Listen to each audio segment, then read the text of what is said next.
Taste the Daily. சென்னையில் டாஸ்மாக் நிறுவனத்தின் மேலாண் இயக்குநர் விசாகனின் வீடு உட்பட 10க்கும் மேற்பட்ட இடங்களில் அமலாக்கத்துறையினர் சோதனை நடத்தி வருகின்றனர். கூடுதல் விவரங்களை தலைமை செய்தியாளர் ஜெயக்குமார் வழங்க கேட்கலாம். வணக்கம் ஜெயக்குமார், விவரங்களை பதிவு பண்ணுங்க. வணக்கம் கனதாசன்.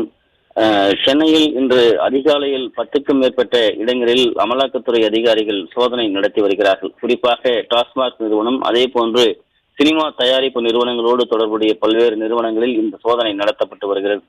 சென்னை நந்தனம் அருகே இருக்கக்கூடிய மணப்பாக்கம் சிஆர்புரத்தில் இருக்கக்கூடிய தமிழ்நாடு மாநில சந்தைப்படுத்தல் கழகத்தினுடைய டாஸ்மாக் நிர்வாக இயக்குநர் விசாகனுடைய இல்லத்திலும், அதே போன்று ராயப்பேட்டையில் இருக்கக்கூடிய தி ரெசிடென்சி குடியிருப்பில் இருக்கக்கூடிய தொழிலதிபர் தேவகுமார் என்பவருடைய இல்லத்திலும் இந்த சோதனை நடத்தப்பட்டு வருகிறது. அதே போன்று பெசன் நகர், சேத்துப்பட்டு, தேனாம்பேட்டை ஆகிய இடங்களிலும் அமலாக்கத்துறை அதிகாரிகள் தீவிர சோதனை நடத்தப்பட்டு வருகிறார்கள். அண்ணா சாலையில் இருக்கக்கூடிய பிரபல தொழிலதிபராக தேவகுமார் இருக்கிறார். அதே போன்று பெசன் நகர் கற்பகம் காணும் பகுதியிலே மின்சார வாரிய ஒப்பந்ததாரராக இருக்கக்கூடிய ராஜேஷ்குமார் வீட்டில் சோதனை நடத்தப்பட்டு வருகிறது. அதே போன்று டவுன் பிக்சர்ஸ் என்று சொல்லக்கூடிய ஆகாஷ் பாஸ்கரன் வீடு, அதே போன்று டான் பிக்சர்ஸ் தயாரிப்பு நிறுவனமாக இருக்கக்கூடிய தமிழக துணை முதலமைச்சர் உதயநிதி நடத்தி வரக்கூடிய ரெட் ஜெயின் நிறுவனம் வாங்கி வெளியிட்டு வருகிறது. இந்த நிறுவனத்தோடு தொடர்புடைய நிறுவனம் என்று கூறப்படுகிறது.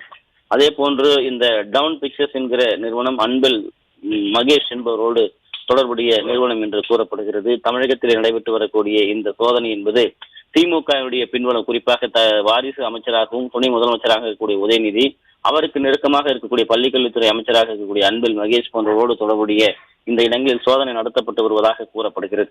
அமலாக்கத்துறை அதிகாரிகள் ஆயுதம் ஏந்திய சுமார் 100க்கும் மேற்பட்ட பாதுகாப்பு படை காவல்துறையினோடு இந்த சோதனை இந்த காலையிலிருந்து நடத்தி வருகிறார்கள். சென்னையில் இருக்கக்கூடிய 10க்கும் மேற்பட்ட இடங்களில் இந்த சோதனையானது நடத்தப்பட்டு வருகிறது. ஏற்கனவே டாஸ்மாக் ஊழலில் பல்வேறு முறைகேடுகள் தொடர்ந்ததாக சுமார் 40க்கும் மேற்பட்ட இடங்களில் அமலாக்கத்துறை அதிகாரிகள் தீவிர சோதனை மேற்கொண்டார்கள். சென்னை எழும்பூரில் இருக்கக்கூடிய தாளமுத்து நடராசன் மாளிகையில் அமைந்திருக்கக்கூடிய டாஸ்மாக் தலைமையகத்தில் சோதனை நடைபெற்றது. இந்த சோதனையில் 1000 கோடி ரூபாய்க்கு மேல், அதாவது தவறான முறையில் வருவாய் பெற்றதாகவும் மோசடி செய்திருப்பதாகவும் கண்டறியப்பட்டது. குறிப்பாக டாஸ்மாக் கொள்முதல் விவகாரத்திலும் விற்பனை செய்யக்கூடிய விவகாரத்திலும் திமுக அரசு பல்வேறு மோசடிகளை செய்திருப்பதாக குற்றம் சாட்டப்பட்டிருக்கிறது.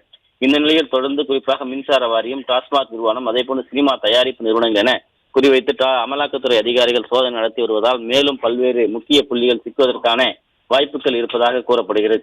ஏற்கனவே நடத்தப்பட்ட சோதனையில் அந்த பணங்கள் எல்லாம் யாரிடம் சென்றிருக்கிறது, எப்படி ஏமாற்றப்பட்டது, எங்கே இந்த பணங்கள் எல்லாம் பதுக்கி வைக்கப்பட்டிருக்கிறது, முக்கிய ஆவணங்கள் எல்லாம் தலைமுறை எப்படி மறைக்கப்பட்டிருக்கிறது என்பது குறித்த ஒரு தீவிரமான சோதனையை தற்போது அமலாக்கத்துறை அதிகாரிகள் முன்னெடுத்திருக்கிறார்கள். குறிப்பாக டான் பிக்சர்ஸ் தயாரிக்கக்கூடிய இந்த படங்கள் அனைத்தும் உதயநிதி மூலமாகத்தான், ரெட் ஜெயின் நிறுவனம் என்கிற நிறுவனத்தின் மூலமாகத்தான் வாங்கி வெளியிடப்படுவதாக கூறப்படுகிறது.